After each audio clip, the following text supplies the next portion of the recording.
Greetings and salutations to the sons and daughters of the diaspora, as I take you through this most celestial disquisition regarding none other than Dr. Umar Johnson, who has taken up his oratory sword to address the defeat of Kamala Harris by the colossal figure of Donald Trump in the 2024 election. Peace and Pan-Africanism.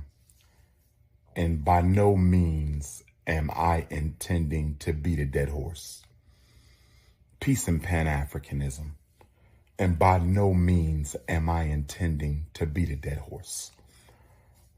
But my Democratic Party plantations, I'm having a little bit of a problem with the fact that y'all crying over Kamala Harris, but y'all not crying over that $30 million that the Divine Nine gave her in one night to pay for campaign ads and commercials. If you're going to cry, don't cry because a white political party lost the election.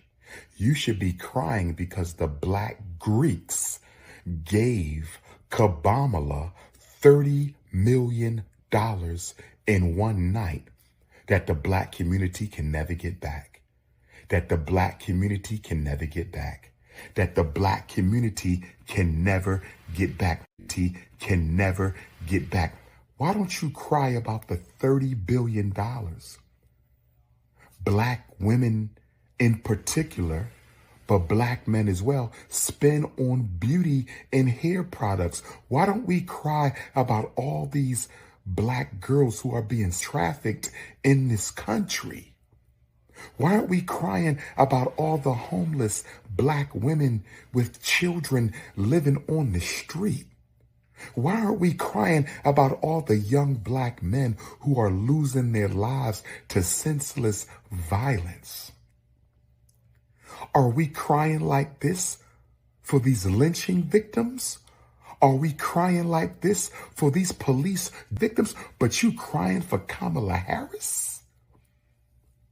But you not crying for the $30 million the Divine Nine gave her to pay for useless commercials and ads?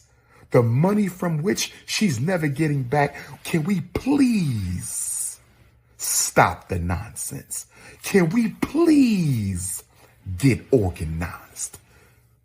Black queens forever, snow bunnies never, Pan-Africanism a perish. I'm the new leader of Black America. You either with me or you against me. The agenda is coming soon, 2025, Team Pan-African, King Kong consciousness. You either with us or you against us. Prepare yourselves, brethren, for this is no ordinary lamentation. Nay, it is a broadside against the cavalcade of frivolities, the ostentation of misplaced allegiance, and the very misallocations of collective Black capital that Dr. Umar would deem a malignant misuse of melanin power. First, let us dive into the depths of Dr. Umar's contention, a lament not over Kamala's loss per se, but rather the lament of what this electoral circus truly cost the Black community. The erudite doctor sees this, not merely as a loss of a political figure, but as the emblematic hemorrhaging of financial power that, in his view, was shamefully allocated to a political campaign that bore no tangible fruits for Black America. He sees no cause for tears over Kamala Harris herself, rather, his grief lies in the $30 million, yes, $30 million, that the Divine Nine, the illustrious Black Greek organizations, pooled together for her campaign in one night alone. He is beside himself, a man inflamed, asking why this sum was diverted from causes that might build Black economic independence and address urgent community needs. For Dr. Umar, this financial folly is emblematic of a deeper problem, a failure in vision and in true prioritization. He chastises the community for their willingness to open their purses to a political machine that, in his eyes, will never truly prioritize their liberation. He questions how we can cry over Kamala's loss, yet remain silent as billions are spent annually on hair and beauty products, a $30 billion testament to an economic priority that he argues does nothing to liberate or uplift. He challenges the community to redirect its focus from cosmetics and campaigns to the substantive and immediate issues plaguing Black America. And he continues, with the fiery candor we have come to expect, Dr. Umar turns his rhetorical thunder toward issues more pressing and dire. He asks, why are we not crying over our young girls, our daughters, being trafficked in plain sight, their futures jeopardized, their lives endangered? Why do we not wail and beat our chests over the violence that has become the plague of our young men's lives, the lost potential of kings and leaders undone by senseless strife? In Dr. Umar's mind, the tears should be reserved not for a political loss, but for the children left in the wake of these tragedies, the mothers and fathers facing the pain of losing them. Dr. Umar is quick to turn his gaze towards the vulnerable Black women who face homelessness, often with children by their side, seeking refuge on the unforgiving streets. He asks, with the incredulity of a man who has seen too much and heard too little, where is the outcry, the outpouring of compassion, the mobilization of resources for these women?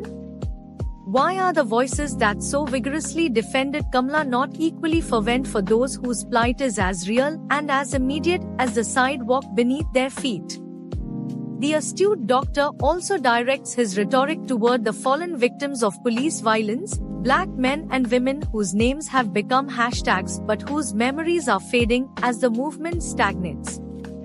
He wonders aloud why there are no tears for these souls, no loud outcry for justice sustained past the media cycle, yet the community mourns a political loss that, in his view, was doomed from the start. To him, this is a grievous misalignment of priorities, a distraction from the real work of liberation and self-determination. And let us not ignore Dr. Umar's rallying cry against snow bunny worship. Yes, the doctor sees the preoccupation with Kamala Harris as symptomatic of a broader infatuation with assimilating into white political structures. He deems this futile, seeing it as a betrayal of the Pan-Africanist values he holds dear. To Dr. Umar, embracing Kamala's campaign in this way is tantamount to subordinating Black interests to those of the broader white political apparatus, a strategic blunder that he would categorically classify as discombobulated duplicity. Indeed, Dr. Umar doesn't merely criticize, he galvanizes. He calls upon his followers, exhorting them to wake up, to free themselves from the shackles of political codependence. To Dr. Umar, this defeat should not be a cause for sorrow but an opportunity for recalibration. It is a clarion call to shift focus back to the community, to reclaim resources, and to prioritize initiatives that will uplift and liberate in tangible ways. He makes it clear, we must direct our energies towards self-sufficiency, toward the welfare of our people, toward a path free from the paternalism of the Democratic Party. With all the fervor of a righteous preacher, Dr. Umar Johnson declares himself the new leader of Black America, a voice crying out in the wilderness, rallying those who are ready to break free from the political status quo. He calls upon his supporters, the devoted adherents to Pan-Africanism, to cast aside their old allegiances. He makes it plain, in 2025, he will unveil a new agenda, one unsullied by the political entanglements of a Democratic Party that, in his view, has long abandoned Black America in all but rhetoric. In his conclusion, Dr. Umar makes his stance unmistakably clear: it is time to stop the tears, to dry our eyes, and to use that energy to empower our communities. To him, this loss is but a mere moment, a moment we must use to learn and to grow, to refocus on the priorities that matter. Dr. Umar will hear no more of lamentations over Kamala Harris. For him, it is time to declare Pan-Africanism or perish, a reminder that only through unity, purpose, and a commitment to Black self-determination can true progress be made. And so, in the indomitable words of Dr. Umar Johnson, the choice is stark, the decision clear.